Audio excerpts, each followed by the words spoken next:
ইরানের বিভিন্ন গুরুত্বপূর্ণ বেসামরিক অবকাঠামোতে নতুন করে হামলা চালিয়েছে আমেরিকা। এক্স বার্তায় সেন্টকম জানায় টানা ষষ্ঠ রাতের মতো ইরানের বিভিন্ন শহরে আঘাত এনেছে তারা। তৃতীয়বারের মতো হামলা করা হয়েছে দেশটির চাবাহার সামুদ্রিক নিয়ন্ত্রণ টাওয়ারে। পাল্টা জবাবে বাহরাইন, কাতার ও কুয়েতে আমেরিকার সামরিক স্থাপনা লক্ষ্য করে ক্ষেপণাস্ত্র ও ড্রোন হামলা করেছে ইরান।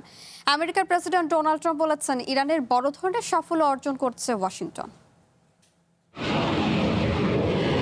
টানা ষষ্ঠ রাতের মতো ইরানে বড় ধরনের হামলা চালিয়েছে আমেরিকা। সেন্টকম জানায় তেহরানের সামরিক সক্ষমতা নষ্ট করতে এই হামলা চালানো হয়েছে।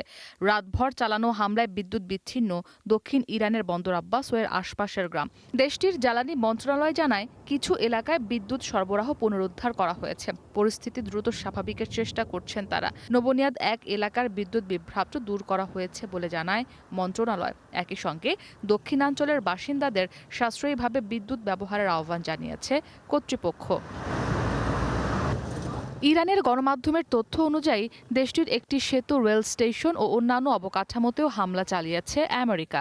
হরমুজ প্রণালীর তদারকিতে থাকা গুরুত্বপূর্ণ সিরিক শহরে টানা দ্বিতীয় রাতেও আমেরিকার বিমান হামলার খবর পাওয়া গেছে।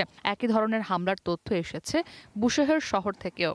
ইরানের বন্দর ই খামির সেতুতে আমেরিকার হামলায় অন্তত 7 জন নিহত এবং 9 জন আহত হয়েছে বলে জানিয়েছে আল জাজিরা। এদিকে বন্দর আব্বাস শহরের একটি আবাসিক এলাকায় 1 জন নিহত ও 8 জন আহত হয়েছে বলে জানিয়েছে স্থানীয় কর্মকর্তারা। আমেরিকার হামলার পাল্টা জবাবে ইরানের সেনাবাহিনী দাবি করেছে তারা বাহরাইনে অবস্থিত আমেরিকার একটি সামরিক ঘাঁটিতে হামলা চালিয়েছে। ফলে বিমান হামলার সতর্কতা হিসেবে বাহরাইনে সাইরেন বেজে উঠেছে বলে জানায় আল জাজিরা।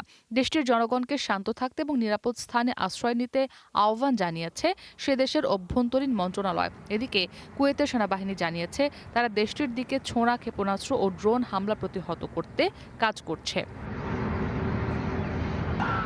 ইসরাত মুক্তি, ওয়ান ইন্টারন্যাশনাল ডেস্ক।